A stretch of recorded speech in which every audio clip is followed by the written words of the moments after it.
Bonsoir les amis, deuxième vidéo de la soirée, je vous l'avais promis hein, tout à l'heure. Voilà, fin de match Juventus-Udinese qui, la Juve gagne par 3 buts à 1. Voilà, j'avais prévu un 3-0, mais voilà, j'étais pas loin, j'étais pas loin. Mais voilà, ce qui comptait, c'était surtout de voir un peu l'attitude des joueurs.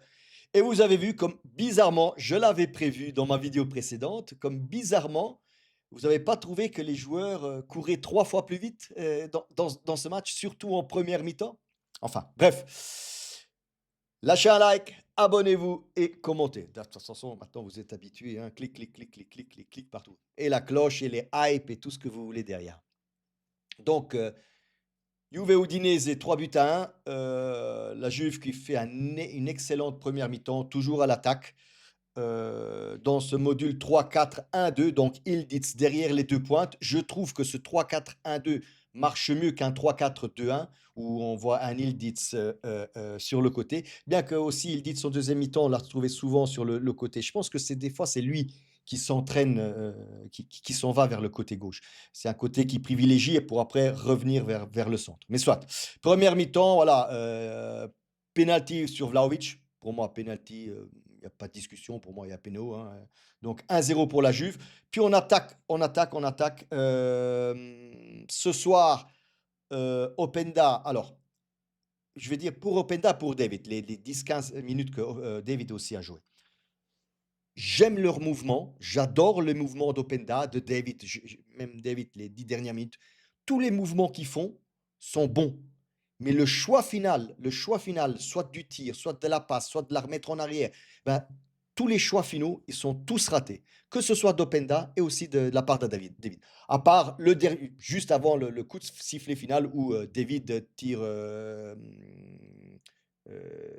sur le but et Okaï le jet d'or.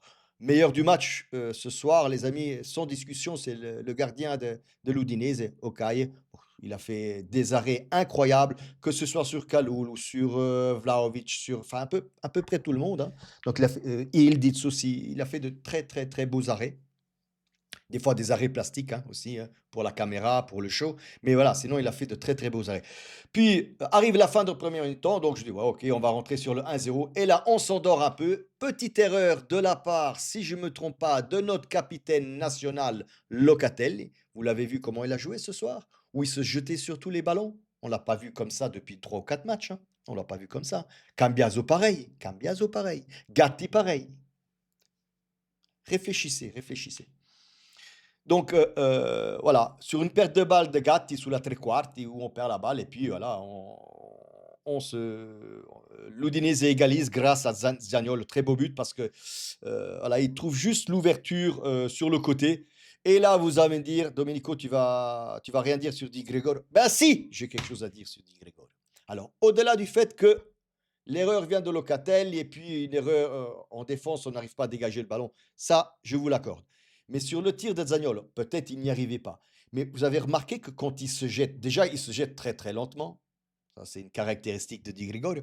Mais vous avez vu comme il n'allonge pas le bras sur le tir?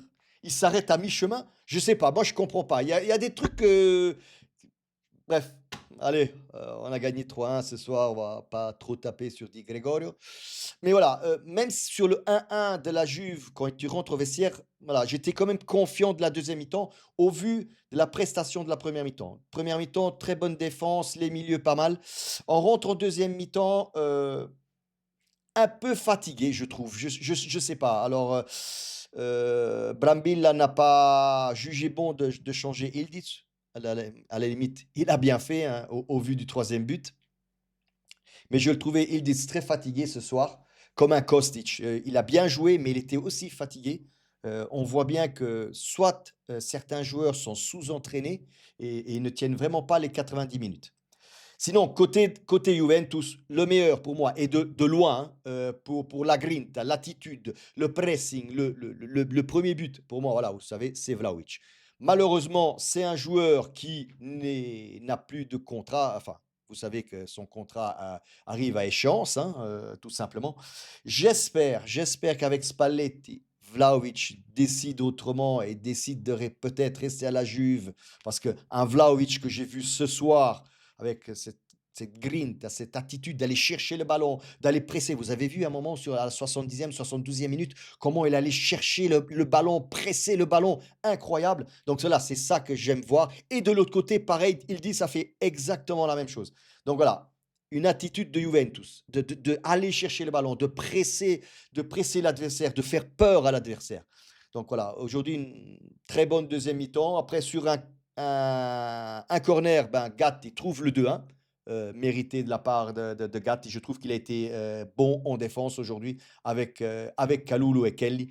Kelly, après Vlahovic, c'est le meilleur. Alors, c'est clair, je le critiquais Kelly l'année dernière, la saison dernière, parce que je trouvais que voilà, c'était pas ce défenseur-là, c'était pas. Mais là, il s'est intégré. Il est de plus, les amis, il est de plus en plus bon, Kelly. Pas une faute ce soir, pas une faute. C'est incroyable l'évolution de ce joueur à ce poste-là. Ce que j'ai peur, c'est que si Spalletti met la défense à 4, qu'il ne s'y retrouve plus. Il faut voir avec elle. Il faut vraiment, à moins qu'ils mettent Cambiaso sur le côté et ils mettent Kelly en défense centrale, je ne sais pas. Moi, j'ai juste peur de ça. Parce que Kelly, dans cette défense à 3, je pense qu'il a toujours été le meilleur des trois. Sinon, voilà, j'étais sur le deuxième but.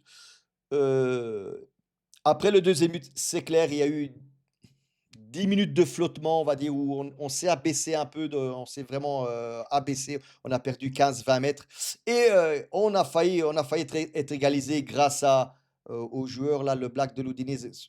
Je me rappelle plus du nom. Solé, je crois, qu'il s'appelle, où la balle passe vraiment à ça du poteau, hein. Di Gregorio la voit juste passer, hein. Heureusement que sur donc la balle, le ballon ne rentre pas. Mais encore une fois, pourquoi Solé arrive tout seul sur le ballon pour tirer de la tête? Regardez l'action, allez re-regarder l'action et vous allez dire: «Domenico, tu avais raison, défense en zone». Tout le monde défonce dès la zone. La personne, le Solé, le joueur arrive par derrière, il a tout le temps de sauter et de mettre l'incornata sur le banc. C'est quand même grave que, je le redis, qu'on défend. Alors, ce n'est pas la faute à Brambilla. Brambilla n'a pas voulu changer tout ça. Il a dit pour un match, je ne vais pas faire changer toute la défense. Jouez comme vous savez jouer à zone et défendez à zone lors des coups de pied arrêtés. Moi, je pense qu'il faut arrêter. J'espère que Spalletti arrête ce système de défendre à la zone. Puis arrive voilà, la 90e, 11e minute où là, pareil, pour moi, il y avait pénalty, hein. Ildiz clairement prend et premier sur le ballon, prend le ballon et puis le défenseur de l'Udinese par derrière lui donne un coup sur le talon. Pour moi, c'est un deuxième penalty net, 3-1 pour la Juve. C'est Ildiz qui le bat. Je pensais au début que, parce que Locatelli avait pris le ballon, je dis ah, ça sera Locatelli comme le fameux Venezia-Juve, où c'est lui qui tire le but de la victoire 2-3 l'année dernière. Donc j'ai ah, ça sera Locatelli qui tire. Non. Et pour finir, voilà, il donne le ballon à Ildiz, qui pour moi l'a mérité ce soir. Encore un des meilleurs joueurs. Pour moi, Ildiz, Vlahovic et Kelly. Voilà, au-dessus du lot, les amis. Ce soir, vraiment au-dessus du lot. Kelly, Ildiz et Vlahovic. Special mention, comme on dit. Mention spéciale pour ces trois. Ça se dit en anglais? Je ne sais pas. Bref, c'est pas grave. Mention spéciale pour ces trois joueurs. Yildiz marque le but, marque le penalty, pas le but, marque le penalty et puis voilà, l'arbitre laisse jouer encore 2-3 minutes parce qu'on était arrivé à la 95e, mais voilà, le check VAR, je ne sais pas pourquoi, alors que sur la première image, ça me semblait tellement évident que c'était penalty. Non, il leur a fallu 3 minutes et demie pour non seulement attendre 3 minutes et demie, pour après appeler l'arbitre, le faire venir à l'écran, qui regarde. Enfin bref, on a joué jusqu'à la 100e minute pour récupérer ces 3 minutes et demie qui ont été perdues lors de ce check VAR. Voilà. Merci Brambilla, et merci au staff de Brambilla voilà, pour avoir pris l'intérim et avoir gagné contre et d'avoir fait cette prestation contre l'Udinese.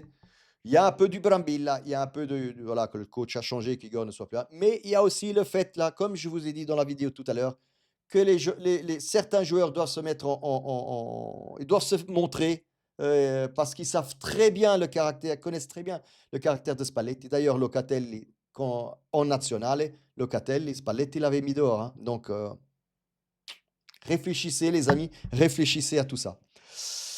Comme je l'ai dit tout à l'heure, bienvenue Spalletti. Sors-nous un peu de ce pétrin. J'espère franchement, que tu vas nous montrer quelque chose. Dans les prochains matchs, je ne dirai rien contre Spalletti, au moins les 5, 6, 7 prochains matchs, ça ne sera pas sa faute. Si on ne joue pas bien aussi, ça sera la faute des joueurs et des dirigeants de la société. J'espère franchement que Spalletti, ils t'ont vraiment, signé avec le sang, que au mercato d'hiver, on prenne bien un milieu de terrain, un bon milieu de terrain, et un défenseur. On ne sait pas comment Bremer et Cabal vont rentrer, mais un milieu de terrain. Il y a les voix qui recommencent avec le joueur du Sporting d'ailleurs, bah, qui va venir à Turin, hein, pour la Champions League, Hjulmand. Mais voilà, le Sporting en demande. Hjulmand en demande, je crois 70 millions, les amis. C'est un peu trop, la Juve ne peut pas se le permettre.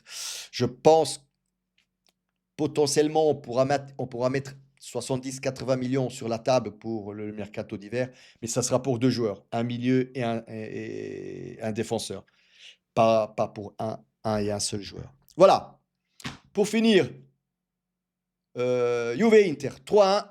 La Juve revient au classement à 15 points, donc toujours 6 points derrière Naples. Je ne sais pas ce qu'a fait la Roma, pardon, face à Naples. Je crois qu'ils étaient toujours 0-0 à la mi-temps. Je n'ai pas regardé l'autre match, mais voilà. Mais je reviendrai sur les autres matchs de la soirée.